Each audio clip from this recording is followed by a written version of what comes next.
Assalamualaikum warahmatullahi wabarakatuh dan salam sejahtera.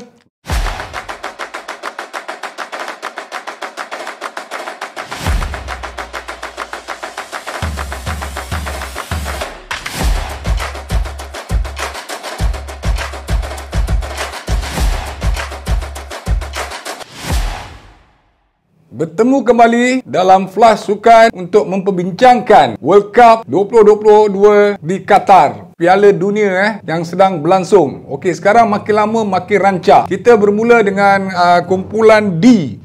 Kumpulan E. Kita bermula dengan kumpulan E, di mana pasukan Asia berjaya membuat kejutan menewaskan gergasi Eropah Germany dengan 2-1. Jepun membuat kejutan dalam perlawanan pertama Grup E setelah berjaya menewaskan gergasi bola sepak Germany dengan 2-1. Gol-gol dijaringkan oleh minit 75 daripada Ardoan dan juga T. Asano minit ke-88. Germany serba tak menjadi pada perlawanan kali ini, namun mampu menjaringkan gol melalui Gundogan. Walaupun ketinggalan 1-0, Samurai Biru tidak pernah putus asa. Germany yang kontrol dulu. Samurai Biru tidak pernah berputus asa dan seterusnya berjaya menyamakan kedudukan 1-1 dengan gol yang dijaringkan oleh Ardoan. Dan seterusnya mereka mengejutkan lagi apabila mereka menjaringkan gol kedua di minit ke-88 oleh T. Asano. Hinggalah whistle penamat. Jepun 2, Germany 1. Satu kejutan yang dibincangkanlah oleh semua peminat-peminat bola sepak kerana atas kertas Jerman adalah gergasi Eropah. Okey, seterusnya perlawanan kedua. Saya berbicara tentang pasukan Jepun dulu Setelah berjaya menewaskan Germany, tetapi untuk perlawanan kedua mereka tewas kepada Costa Rica. Mereka tak dapat mengekalkan momentum untuk mencuri 3 mata. Sebaliknya Costa Rica yang lebih efektif dan mampu menjaringkan gol melalui K. Fuller dan seterusnya mencipta kemenangan pertama mereka dalam kumpulan E. Okey, masih lagi dengan kumpulan E, pasukan yang tidak asing lagi, Spanyol, Spain, adalah sebuah pasukan yang begitu hebat, dan perlu akui mereka juga adalah jagoh Eropah. Perlawanan mereka bertemu dengan Costa Rica. Mereka mampu menjaringkan gol sebanyak 7 gol tanpa balas oleh pemain-pemain Costa Rica. Dekat situ kita nampak ketara Spanyol dan Costa Rica. Gol-gol dijaringkan oleh Di Almo pada minit 11 dan Asensio pada minit 21 dan Faden Torres. Saya ingat Fernando Torres. Faden Torres menjaringkan gol pada minit 31 melalui penalti dan juga minit ke-54. Dia menjaringkan 2 gol. Seterusnya diikut oleh Gavi pada minit 74. Si Soler menjaringkan gol pada minit 90 serta Morata tak ketinggalan juga untuk mencipta nama sebagai penjaring pada perlawanan bertemu Costa Rica. Dengan kejayaan 7-0, sudah barang tentu pasukan Spanyol berjaya mengutip 3 mata dan menjadi sebuah pasukan yang harus memberi perhatian dalam Piala Dunia 2022 di Qatar. Okey, untuk perlawanan kedua, Spanyol bertemu dengan Germany.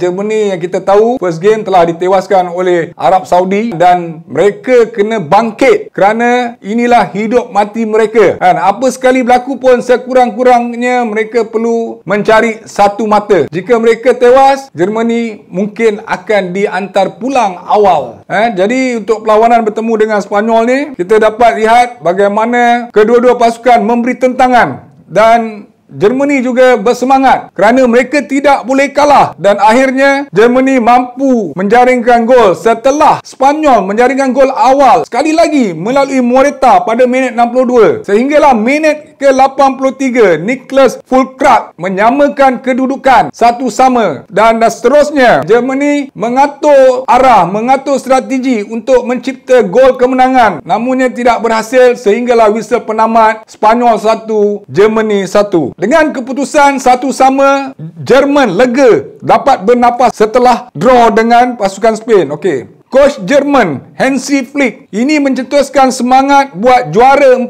kali untuk melangkah ke peringkat yang seterusnya. Okey, setakat ini dalam kumpulan E, Spanyol mendahului dengan 4 mata, diikuti oleh pasukan Jepun dan juga Germany dengan 3 mata. Masih terbuka lagi ketiga-tiga pasukan ni mampu untuk membuat kejutan untuk melayakkan ke pusingan kalah mati nanti. Okey, dalam kumpulan F terdiri daripada Costa Rica, Canada, Belgium dan juga Morocco. Dan kita dapat lihat bagaimana dalam kumpulan ni boleh dikatakan seimbang. Okey, Croatia bertemu dengan Canada. Croatia mencipta kenangan 4-1. Kita kena tahu Croatia adalah sebuah pasukan yang melayakkan diri ke perlawanan akhir last World Cup telah tewas dengan France. Jadi mereka menewaskan Croatia dengan 4-1 tidaklah satu kejutan bagi saya. Kerana gol-gol dijaringkan oleh Kameric 2 gol, 36 minit 36 dan 70, Livata minit 44 dan Almeja minit yang ke-90. Manakala Canada mempunyai gol daripada Denis minit yang kedua. Walaupun awal mereka mampu menjaringkan gol, tetapi Croatia bukanlah sebuah pasukan yang mudah berputus asa. Dan ini terbukti mereka mampu menjaringkan 4 gol dan seterusnya mengutip 3 mata pada perlawanan yang pertama. Seterusnya dalam kumpulan F, Belgium bertemu dengan Canada. Tidaklah ada yang menarik untuk saya bicarakan walaupun Belgium dibintangi oleh bintang-bintang seperti De Bruyne, Eden Hazard, tetapi mereka hanya berjaya menjaringkan 1 gol. Gol melalui Batshuayi pada minit 44. Jadi Belgium kena lebih bangkit dan lebih agresif lagi untuk melayakkan diri ke peringkat seterusnya. Okey, perlawanan kedua Belgium dan Morocco. Apa yang saya katakan tadi terjadi, di mana Morocco berjaya mencipta dan mengejutkan pasukan Belgium dengan kemenangan 2-0 yang dijaringkan oleh Arsais pada minit 73 dan Abou Kualah minit 90. Itu yang saya katakan sebelum ni, walaupun Belgium ada De Bruyne, Hazard, pemain-pemain bintang, belum menjamin untuk berjaya. Kerana dalam pertandingan World Cup, semua pasukan, semua pemain yang bertanding akan berjuang habis-habisan. Ini terbukti. Kejutan demi kejutan dalam Piala Dunia kali ini, di mana Morocco berjaya menewaskan Belgium yang dikatakan favourite dalam kumpulan F. Masih lagi dalam kumpulan F, Morocco bertemu dengan Croatia. Pada perlawanan ni boleh katakan seimbang, tidak ada gol sehinggalah whistle penamat. Namun dalam kumpulan F, Croatia 4 mata, Morocco 4 dan juga Belgium 3. Masih lagi berpeluang untuk ke peringkat kalah mati. Itulah untuk kumpulan F setakat ini. Dan kumpulan G, Switzerland bertemu Cameroon, di mana Switzerland berjaya mencipta kemenangan 1-0. Gol dijaringkan oleh Bimpolo pada minit 48 untuk mencipta kejayaan pasukan Switzerland. Switzerland 1, Cameroon 0.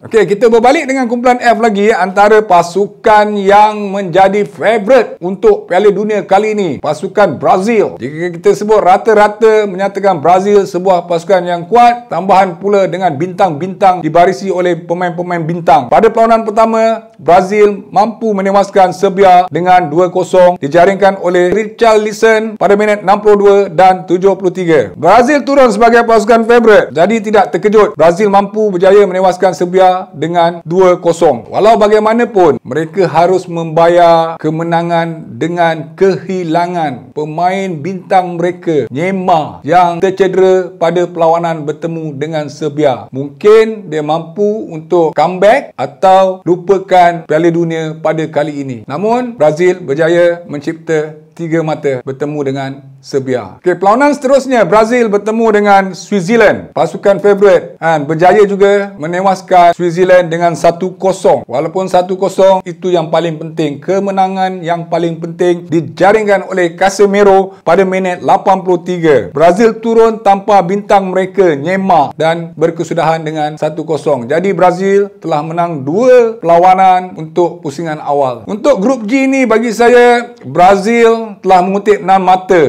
Jadi mudah, saya rasa Brazil mampu melayakkan ke pusingan kedua. Diikuti oleh Switzerland 3, Cameroon 1 dan Serbia 1. Antara 3 pasukan ni masih ada peluang. Tetapi Brazil kalau atas kertas sudah melayakkan diri untuk ke peringkat kedua. Untuk kumpulan H pula, terdiri daripada Portugal, Ghana, Korea Selatan dan Uruguay. Boleh katakan pasukan yang kuat seperti Uruguay. Korea Selatan boleh buat kejutan. Portugal sudah pasti menjadi pasukan favourite. Namun jangan lupa Ghana juga mampu membuat kejutan. Okey, perlawanan pertama Portugal bertemu Ghana. Portugal berjaya menewaskan pasukan Ghana dengan 3-2. Gol dijaringkan. Siapa lagi? Ronaldo.